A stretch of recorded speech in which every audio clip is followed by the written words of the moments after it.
Hi friends, আজকে একটা আমি আলোচনা করব যেটা আপডেট সংক্রান্ত। তো এখানে ব্যাপারটা হচ্ছে যে মাইক্রোসফটের যে লেটেস্ট উইন্ডোজ 11-এর আপডেট বেরিয়েছে 2025 অক্টোবর মাসের, সেই আপডেটটা বেরোনোর পরে আর লোকাল হোস্ট কাজ করছে না। এই আপডেটটা হলো KB50668835, বিল্ড নাম্বার 2610068999।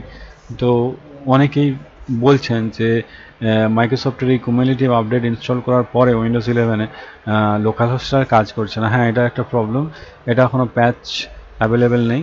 তো এই মুহূর্তে যদি এই প্রবলেম থেকে বেরোতে চান, তো এর জন্য একটা যেটা করতে হবে, আপনি কন্ট্রোল প্যানেলে গিয়ে এই যে আপডেটটা আছে এটাকে আনইনস্টল করে দেবেন। এটা করলেই, আনইনস্টল করে দিলেই আপনার যে লোকাল হোস্ট কাজ করছিল না, সেই লোকাল হোস্ট আবার পুনরায় কাজ করতে শুরু করবে। তো প্রবলেমটা নিয়ে মাইক্রোসফটের যে হেল্প ডেস্ক আছে সেখানেও আলোচনা চলছে যে local host not working anymore after 202510 cumulative update in Windows 11। তো আপডেটটা হচ্ছে এই ভার্সানে অক্টোবর 14 2025 KB50668835, অর্থাৎ এই যে আপডেটটা বেরিয়েছে KB50668835, এক্ষেত্রে 26200 এবং 26100। তো আমার ক্ষেত্রে এখানে দেখেছি 26100, আমি 24H2 ভার্সান ইউজ করছি।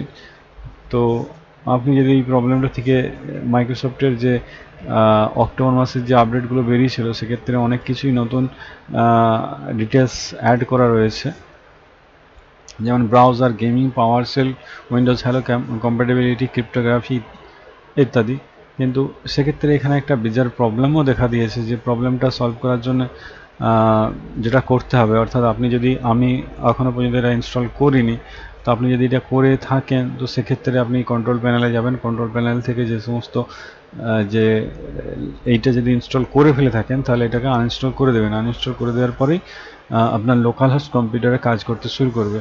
তো লোকাল হোস্ট বিভিন্ন ডেভেলপমেন্টের কাজে ব্যবহার করা হয় এবং এটি খুবই একটি ইম্পর্ট্যান্ট ফিচার।